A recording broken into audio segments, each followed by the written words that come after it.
I'm Leigh Brown, and this is Crazy Shit in Real Estate. Today is a little bit of a rambly conversation, just be honest. And so if you're in real estate, have your notepad and pencil ready because there's lots of good information for you. If you're a normal person and you just enjoy real estate, you're probably going to enjoy it too. And especially if you're from up north and you like a Philly accent, you're going to love Maria Quattrone. So dial in here for this 20-year veteran of real estate, and I'll see you on the other side. Hey, Maria, how are you? I am doing well. Leigh, how are you? Good. So, got Philly behind you looking prettier than it looks in real life? Yeah, it looks like that. From the highway? From the highway. That's right. Yeah, how are you doing? I got no complaints. That's good. I haven't seen you in a long time. Now, I was trying to figure out the last time I saw you. I guess it was at a RE/MAX convention in probably like 15 or 16. It's been a long time. Yeah, it's been a while. I mean, I'm still with the RE/MAX. It's still my brokerage with them. So, whatever. I mean, it's hard to make a change because if everything's working well, and they're as good as any of the brands out there. It's expensive to make the change. It was, but I was glad that I opened my brokerage in January of 2020 because it's been a good time to go independent. Yeah, definitely. But I have another, I think, like year and a half left on my agreement with them. So, we operate as a team office. So, it really doesn't matter. It's just nice that people know the balloon but I don't use a lot of the tools. The tools I use are my stuff that I decided to use. Like pretty much every successful top producer that figures out a cobbled up mash of things that work for you. Exactly. So you've been busy, eh? I mean, glad to be busy. And as you know, like the markets might get weird, but that's when our phone calls pick up because people know we've been around long enough that they can call us and we know what to do. No doubt. It's about to get real. I mean, I hope so. Back to real estate.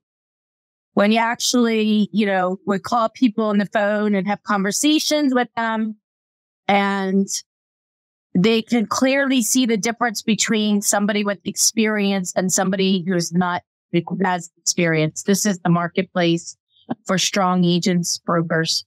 I agree. And I think it's also the marketplace for the local expert who's not trying to be the agent in multiple markets, trying to pretend they know everything, because you can't know everything. Nobody can. So those of us that are like hardcore in our communities, very important because the market's so different between Philly and Concord. I mean, I wouldn't know what to do up there. No. I don't know. And I know where we do handle like the metro market, which in Pennsylvania, which is 4 counties. Right. Philadelphia is not very good right now for obvious reasons, being a big city. And it could have been better if Alan Dom had won the mayoral race. It was so bummed. I know. We supported Alan, of course, and Alan's a friend and colleague and a great man, genuinely a good person. A businessman, and he had the 7 years or whatever it was as counsel at large. So a lot of experience in both the public and private sector. So do you think the person who beat him is going to be thoughtful about real estate and what the needs are to protect the real estate market in Philly, or are they willing to be educated? Sherelle Parker. Hard to say. I think she wasn't in my top 3 personally.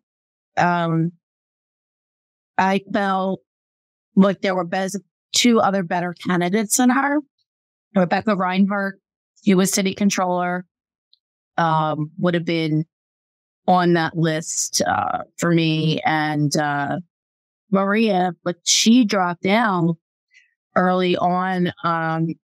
There were some people that I thought that dropped out that would have had a better platform. Yeah, it had a better platform.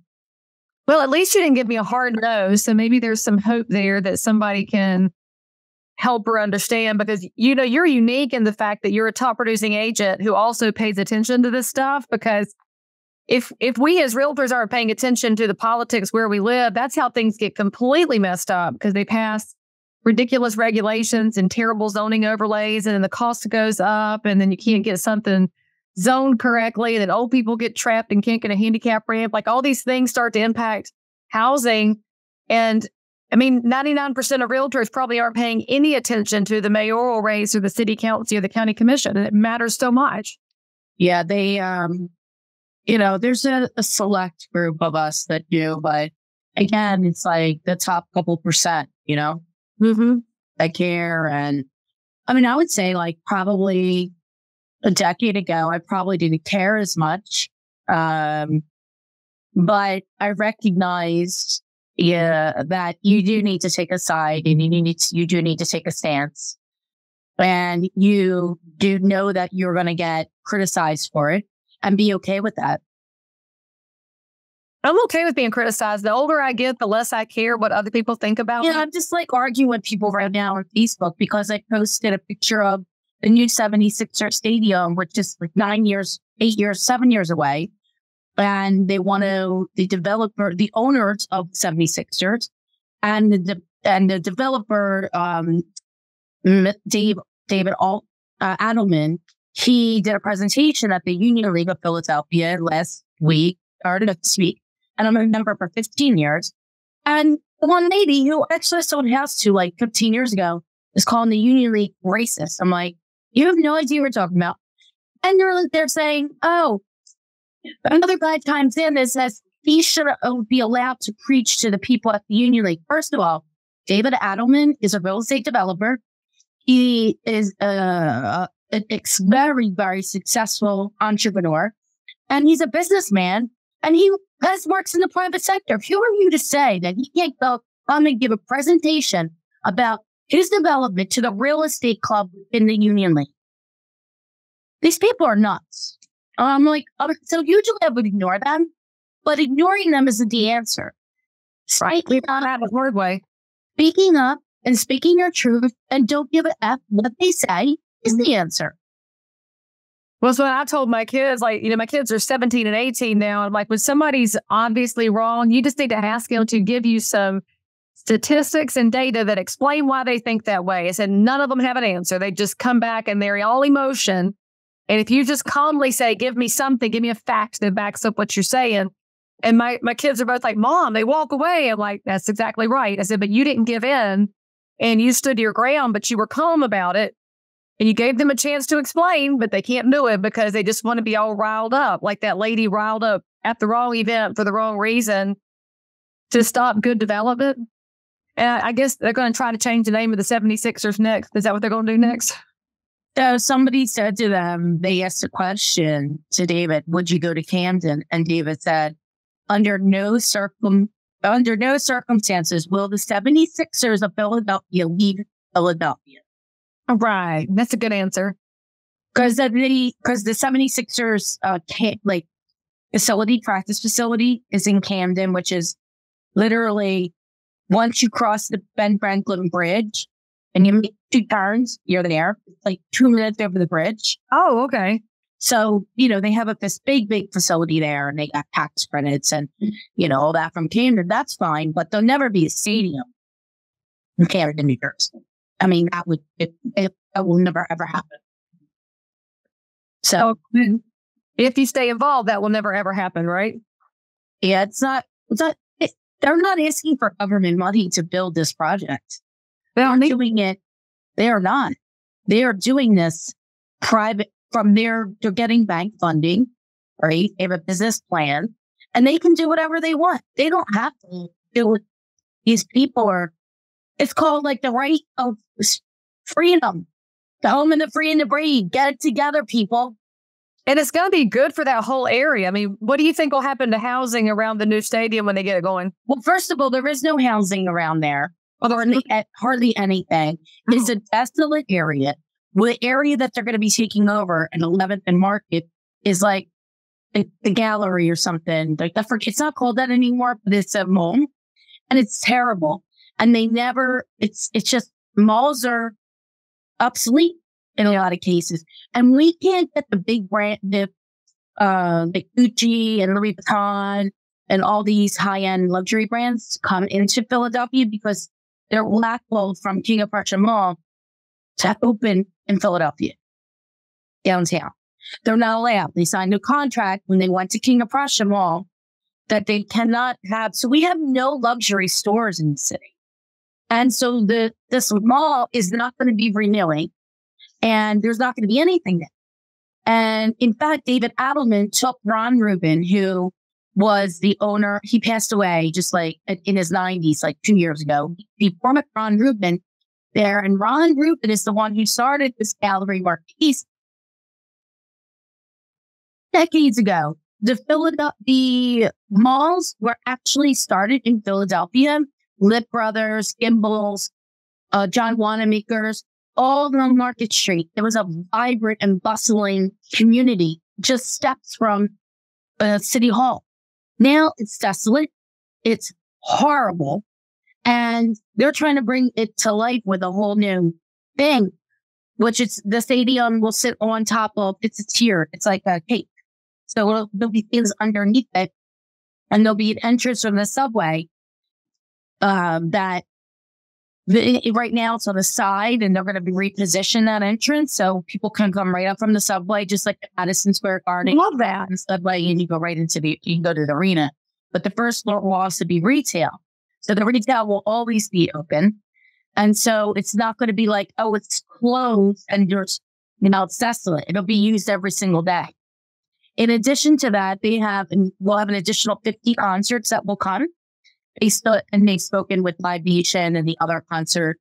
I can't think of the other big one, but Live Nation obviously is a huge one.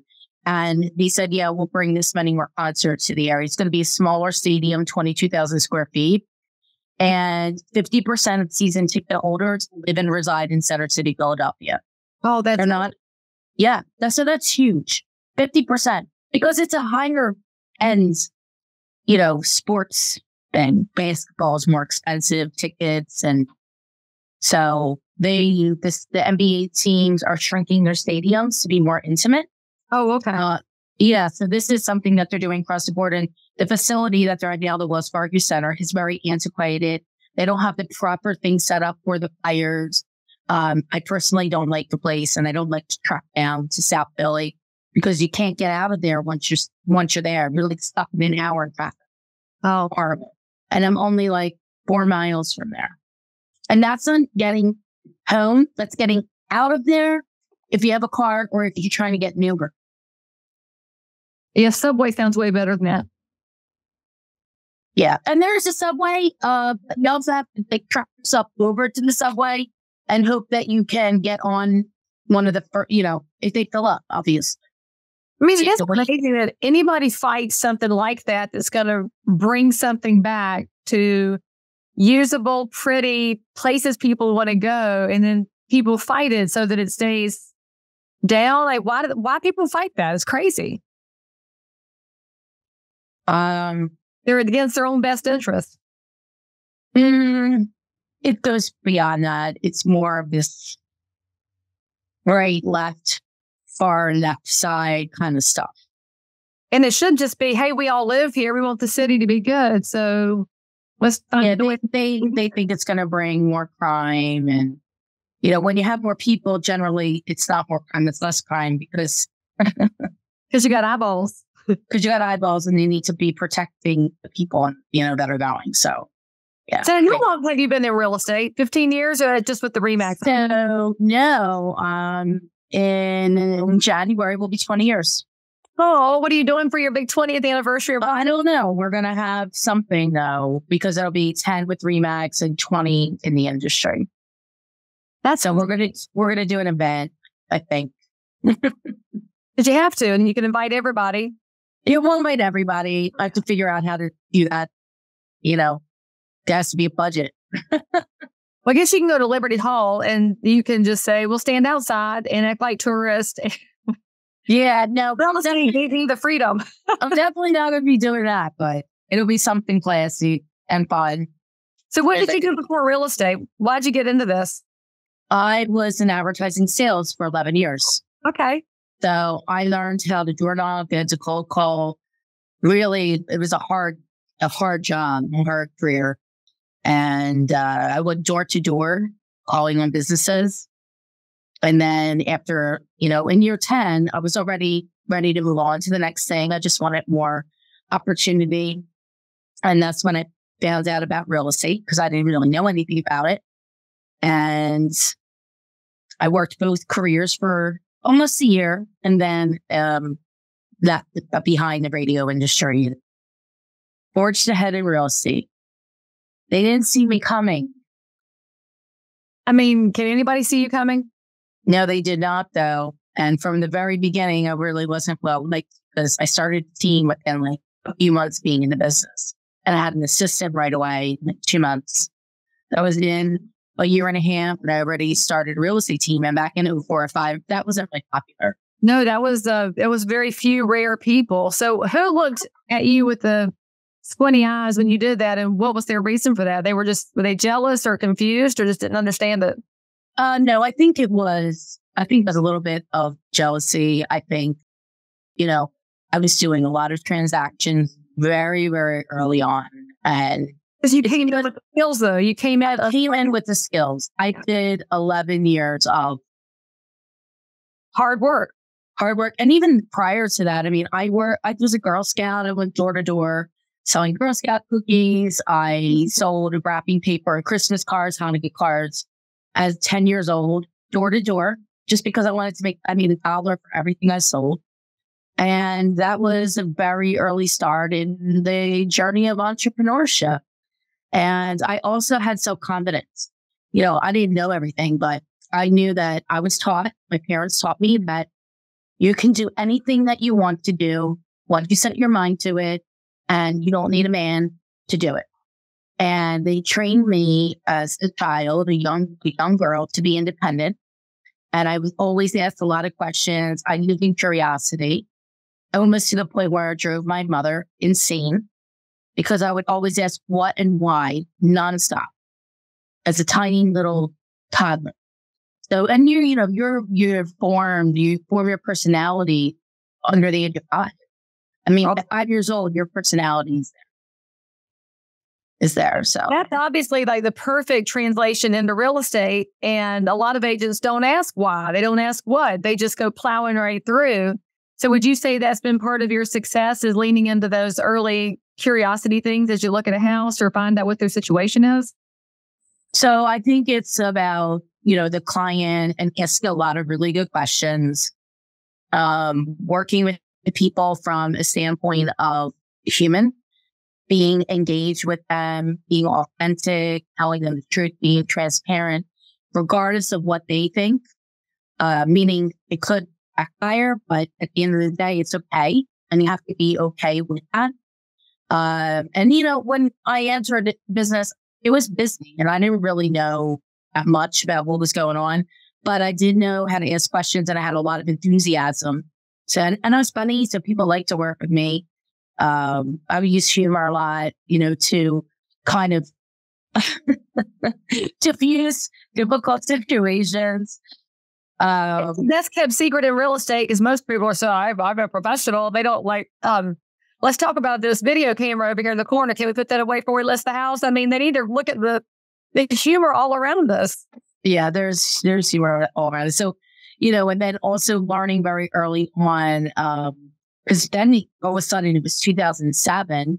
It was actually had the end of 6. It started the change in our business, where the inventory started to accumulate. I didn't know a lot about it, but I knew enough to know that there's a lot of inventory coming, which means the sales are going away, and trying to convince sellers to lower the price now, so you will make more money now than you will later. And the ones that listened were very happy at the end. And I said, look, you're not going to like what I'm telling you, but I'm telling you this for your own good. And I said, do you want to cut one toe off at a time, or should we just chop off the foot now, get the property sold? Because it's very painful, one little toe coming off. I've never heard price adjustments described that way. And I think that was from Mike Barry, by the way. Why do you know how much it hurts to cut a toe off? Have you lost a toe? Because you said that very confidently, like, it hurts a lot. No, I have not lost a toe. But I really think that was a Mike Barry thing. And I started with Barry in probably like 06. He might be the one coach I've never had. I never heard Tom say it, but he tries to do everything different than Mike. So Mike is like Barry down to matter of fact. Like, this is what you need to do. This is what you need to say. He was he's an OG. I mean, he's like, his script still works. Oh, yeah. Call to sell or expired. When do you plan on interviewing the right agents to get the property sold? When you sell this home, where are you going next? How soon do you have to be there?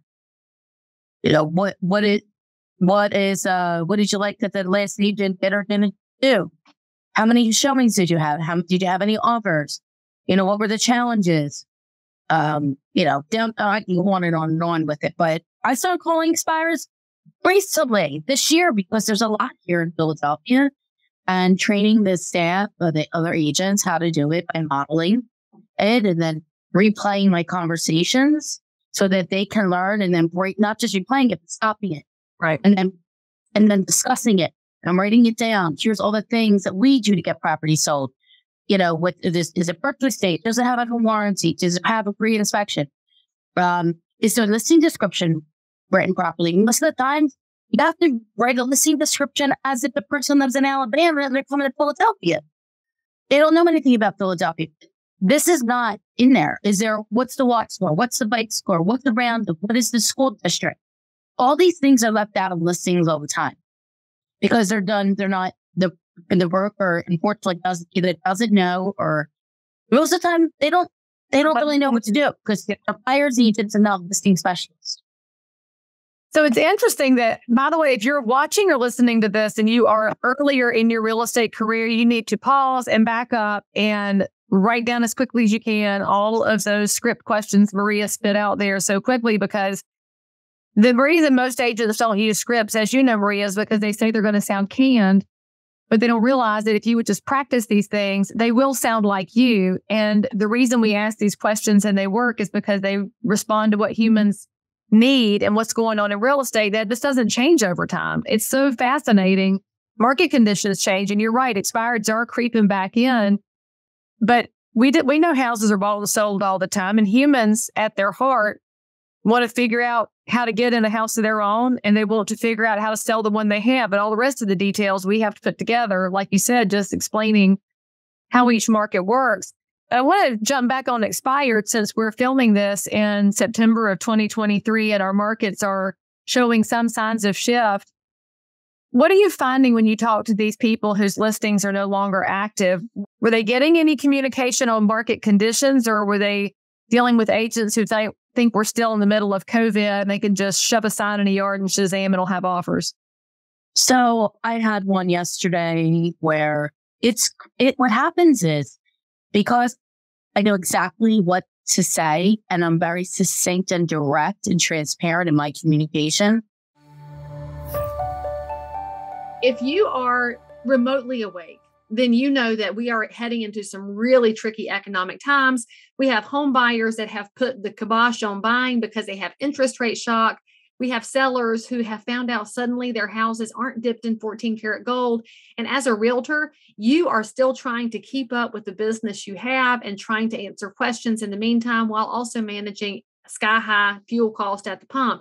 Never fear, because my new video course is coming out right now, and it's called How to Dominate During a Recession. Look, I've been a realtor for 22 years. I came through the last recession by the skin of my teeth. Actually, not even the skin of my teeth. My business went up every year during the Great Recession, and it's all because of education and getting in front of the curve so that I could serve as many neighbors as possible and help them weather this storm as well. So this course is 4 modules. There might even be some bonus content for you.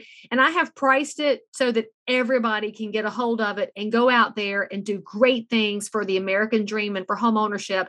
The price is $199. Click on this link. If you take action, you can be the one who brings great information and great solutions, and also paired with realism and optimism into the marketplace that you serve. I am delighted to bring this out as quickly as possible because, friends, there's no time like the present to make sure our neighbors are stronger and we protect the American dream. It's clear from their experience in the past to the experience with me, 20 minutes on the phone, that they were bamboozled in some way, shape, or form. You know, the listing broker, in the case of the walkthrough that I'm going to have next week, they never got the pre-approval and BFI from the first offer. So how do you even present an offer without a BFI and a pre-approval? It's a lack of experience. I saw another listing that I called.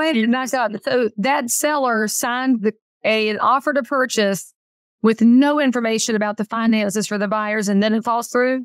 And the other agent probably acted surprised, I would guess. Yeah, because the seller didn't know that they were supposed to have a BFI signed, and she didn't know that they didn't have the pre-approval. So that to me is sheer neglect. It is. They didn't offer HWA warranty. You know, there's a whole series of all these little details that are missed. Now people already moved. Their house is vacant. And in the area that they live, that house should have been sold, but the dealer also overpriced it, the listing it. So a combination of a lot of mistakes. The next one I talked to yesterday or the day before, he was another expired. We had called him. We didn't reach him. We also sent letters. So I got to thinking, my letter was like nice. Oh, you're frustrated and this is why I might not have sold or Now I revamped the letter. The letter is very direct and I promise them I will not waste their time. It will be worth their 15 minutes to have a conversation with me. So we just changed the letter. So maybe more. So what's happening is more mailing or sending letters. And then I look at the house and I look at the pictures. I said to him, do you have a kitchen and do you have a living room? There was no picture of the kitchen. Yes, I did. There was no picture of the kitchen, no picture of the living room, no picture of the exterior of the house. No, it's a little house. And doesn't matter. There was no picture. No. It's not. Yes, it doesn't matter. That's the point. You have to treat every listing like it's $1 million listing. You have to put all the things. It's CRA qualified, which means 3% down, no PMI. What is CRA? Community Reinvestment? It's called Community Reinvestment Act. And so, money. Yeah. So banks, certain size banks have to do these loans. And so there's benefits. So the buyer can get 3% down conventional, not FHA, conventional, with no PMI, and a lower interest rate than what the prevailing interest rate is, up to a point less. That is a $12 for every agent. And again, not in the listing. So we sell listings with the tools, right? HWA warranty, saging it, virtually staging it's a vacant property. All these things. Within 20 minutes, he's like, okay, I already looked you up, by the way. Your reviews are glowing. And I said, great. So here's what we're doing next. I can't tell you the price of the property yet because I haven't seen the kitchen or the living room. I said, but I'll send you the listing paperwork out via DocuSign. Will you be able to sign it this evening? So how much by when?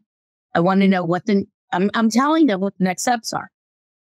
Great. I need the keys. Will you be able to drop them off in my office? He said, yeah. I said, could you come tonight? Drop them in the Dropbox. He dropped them in. He signed the paperwork. That was on Wednesday night. On Thursday morning, my field services manager went out, signed, lockbox, keys, pictures. All came back last night. They went out today to be virtually staged, and it'll go on the market. And that piece of business was a conversation because there was a phone message left, and there was a mailer that was sent, signed by me, and then he did his due diligence before calling. And that's how quickly in real estate you can get the deal. If you do the work. Like that. If you do the work. But here's so you know how it is. If you see a house on the market and you got all these photos, but there's nothing in the kitchen, the assumption is it must be the ugliest, most dated kitchen ever. So I have to ask, was the kitchen terrible, or was the agent literally just so lazy they didn't have the picture in the listing?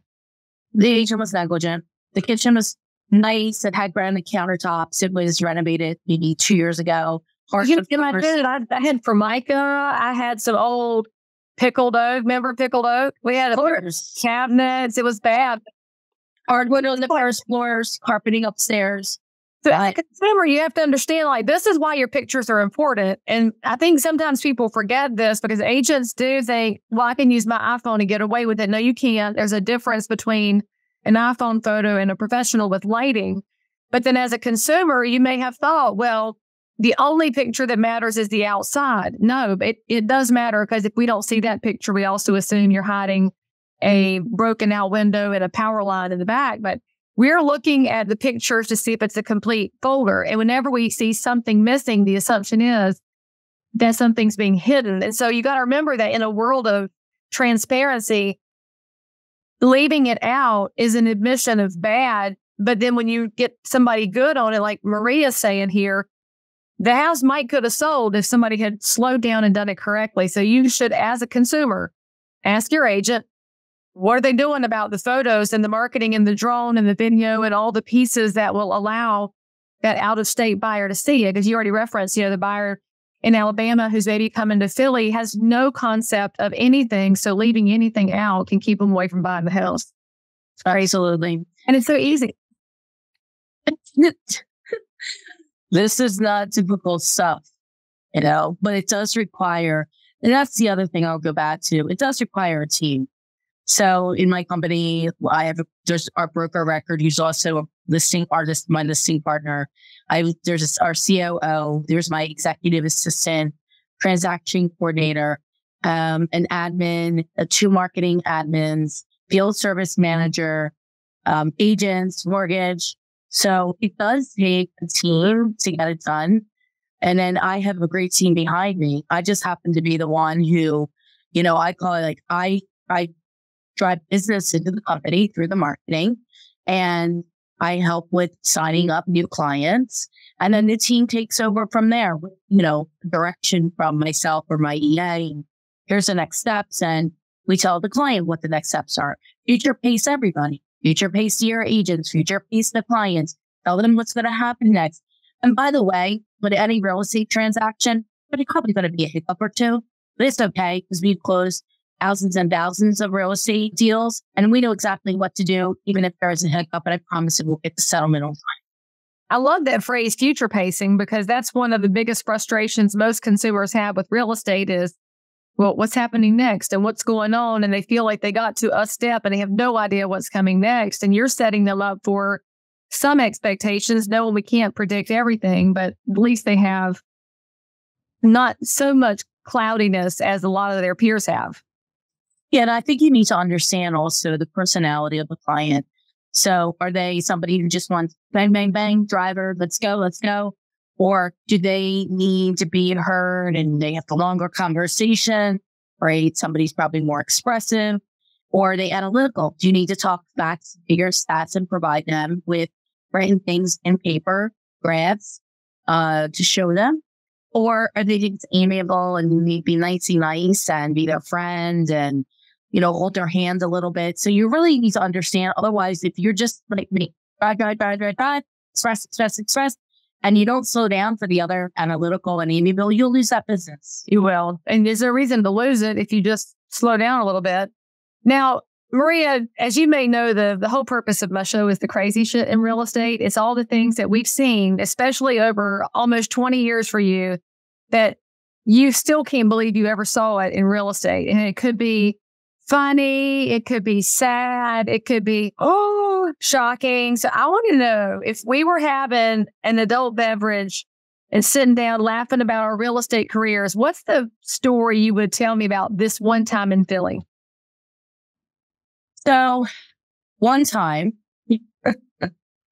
I go to show at a 6-unit apartment building, and I walk in and they're naked on the couch, smoking weed, and a gun sitting on the table.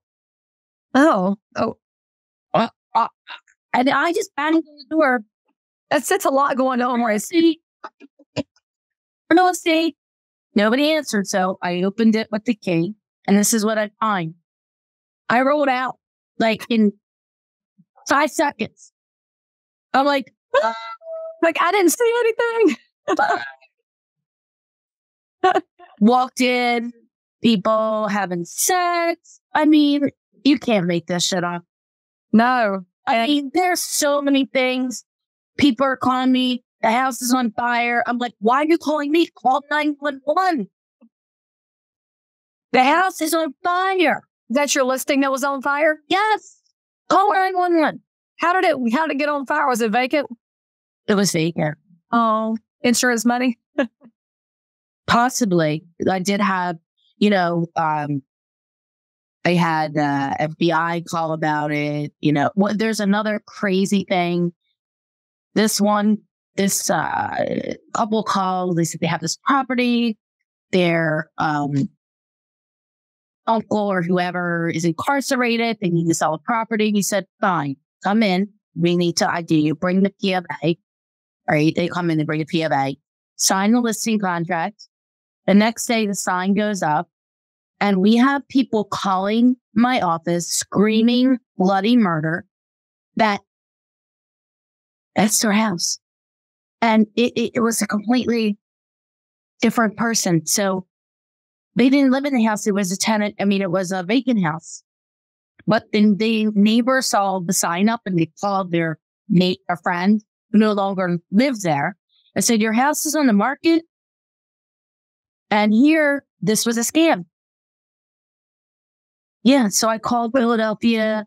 I had a call from the FBI from Philly, and I explained it. I said, here's the paperwork and everything. I think they're nuts. People are nuts. We have to be really careful. We do. I mean, from safety, we just did a safety thing with Par this morning. Al Perry was on it. He's still on Al. Pennsylvania Association of Realtors, by the way, listeners, if you're out of state, that's the Pennsylvania Association. Al's their 2023 president, and that's the nicest people to ever live. Yeah. So Al's in Philadelphia. He's like 5 miles, not even 4 miles from our office, whatever. So he was on today talking about realtor safety, and he had another woman on, and they were talking about these crazy things that happen to realtors, and you have to really be safe, and you have to know your surroundings, and you don't get in your car and sit there and not have the door locked and start texting people, right? That's how you get carjacked. So either did he tell you about that case in Philly where the guy was found with his neck slit outside the shop? No, but I mean, I knew him. It was Wolf Geraldo. He didn't get found for what, a day and a half or something? Yeah, and his daughter went there and found him. I think it was Geraldo Martinez, maybe. That might be right. I need to look it up. But it's just, I think that's one of those things people forget about real estate. Like we deal with scams, we deal with liars, we deal with naked people, but it's also, we're out there in the public all the time with people we've never met, often by ourselves. And then, like you said, sit outside a house that you have no relationship to that house. You don't know the neighbors. They don't know you. They don't know your car. And you're sitting out there texting, killing time and not keeping your head on a swivel. So you've got to keep your head on a swivel. Yeah, have to always be aware of your surroundings. I also, it's a good rule of thumb. Like, hey, what kind of car are you going to be in? I'm going to be in this kind of car. Excuse me. But sometimes I have a driver. That's my husband. Oh, I was like, that's the smartest hire ever. Well, it helps me be able to maneuver around to do all these listings and to be able to soar while I'm in the car. So if I was retiring next year, and I hadn't thought about just having him be my driver, but I would be so efficient if I could work while he's driving. Yes. And you have a perfect person, right? Bertie? I mean, he gets road rage. He's going to take care of you more than him. He just has the road rage less when I'm on the phone. That's all. Yeah. Because he's from New York, so he makes fun of Pennsylvania drivers. So you understand. Oh, dear. Okay. Well, this is why I don't even like to drive. I prefer walking, but I do handle the metro market. So I go within an hour of the office. And we're not getting any more office space. It's not necessary. This is our hub. But we'll go an hour all around. And then you can go out and see some green space, and you probably just want to come back to the city, don't you? Okay, so no, I went to an area, Buckingham Township, last week, and I saw a sign that said tomatoes. I was like, I love tomatoes, especially give me a fresh tomato off the farm. So I passed by and go to the listing. I leave the listing. I'm like, I'm going that tomato. I'm getting tomatoes. So I pull in, and there's no people. I'm like, where's the people and where are the tomatoes? So I get closer. But I see the tomatoes on this like little stand. So I get out of the car is running. I bring my little purse with me, my little wallet, and there's still no people. So I see a little sign. It says, pick up the tomato, place it on the scale. Scale's already set. Put the tomatoes in the bag, and whatever it says on the scale, drop the money in the tin. So an honor system. I did not even have this. Leigh, I don't know. You know this. I do live every single day. You teach realtors and consumers about real estate. So I did a video on the honor system from a listing of, if they're listing a playbook, and lesson learned in that. And first of all, the tomatoes. Oh my gosh, amazing! They were so darn good. And when I go back up there next week, I don't know if there'll be any tomatoes left, but they are. I'm going to make sure to get a bunch of them. I took little pictures of the sign and the tomatoes, but I felt joy. Yeah. Right. And I'm like, it's so lovely here. I'm going back to like the gritty place. How do I live out here? But it's too far for the office. That's okay. Just drive out there. Then you can come back to the gritty, and then you go back to the green. No, then I go down the shore, as we call it here. The beach, we call it down the shore. We call it the beach. Why do y'all call it down the shore? We go down the shore. It's just what it's called here. And Philly people call it go down the shore. And then, if you're down the shore, then you say, I'm going to the beach. Meaning, we don't say going to the beach because going to the beach is implied that you're on the beach. So we call it going down the shore. So the shore is the whole area, but the beach is the actual beach. That's right. Oh, because we say down at the beach is basically all the counties down there. I mean, it's a pretty broad area.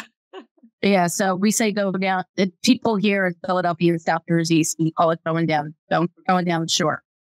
Oh, I love that. Now we're down the shore, then I'll say, I'm going to the beach today. But you can be down the shore and not go to the beach. But why would you do that? A lot of people don't go to the beach. No, you go to the beach. Well, we do. And I sit under the umbrella, actually. But I have a good tan now. I don't know if you can tell, but that's from the biking and the walking, and the rest of the time I'm under the umbrella because I don't want to get any kind of skin cancer or whatever. And I don't want to get burned either. Yeah, it's the burn that hurts. But then once you get the base tan built, you're good for a while. Yeah, no burn this year. But now we're heading into fall. The tan's going to fade. Yeah. Well, I still 90 the real estate here. Yeah, what are we here today? We're at 84 today, so not too bad. Yeah. So, Maria, I love that we can end on a happy story of the honor system at the tomato cart because that's such a happy thing. So tell our listeners, if they're looking for somebody in Philly, how can they find you and your amazing team office? Oh, yeah, absolutely. So we handle the metro market, which is Philadelphia County, Montgomery, Delaware, and Bucks. And I'm on social media, all of them, TikTok, YouTube, Facebook, Instagram, LinkedIn, just my name, Maria Quattrone, Quattrone. And you can Google me and we come up. We have over 500 Google reviews. So you can learn a lot about us from just writing in Google. And you'll see hundreds of videos come up as well. Well, thank you so much for coming on the show. It's good to see you again after so long. And hopefully I'll see you in person at some point. Absolutely. Great to see you, Leigh. Thank you so much for the opportunity today. And I look forward to seeing you. All right, guys, say something nice about Maria in the comments or tell us about your honor system tomatoes where you are, because I know everybody out there got a visual. Follow us for more, and we'll see you next time over here on Crazy Shed. So if you found value in this episode, please like and subscribe to this channel, turn on the bell, and catch another amazing episode by clicking above. Crazy Shit in Real Estate is also available on all of your normal podcast apps. So if that's where you like to hang out, go find me, click subscribe. And most importantly, leave me a review that says you think I'm awesome, my guests are awesome, or this content is just exactly what you were looking for. And then, by the way, if there's something you need, you want to learn about something, you can comment below anytime. You can also send me a direct message if you need to remain anonymous. No judgment. But anyway, I'll only judge if you forget to subscribe and click. I'll see you next time.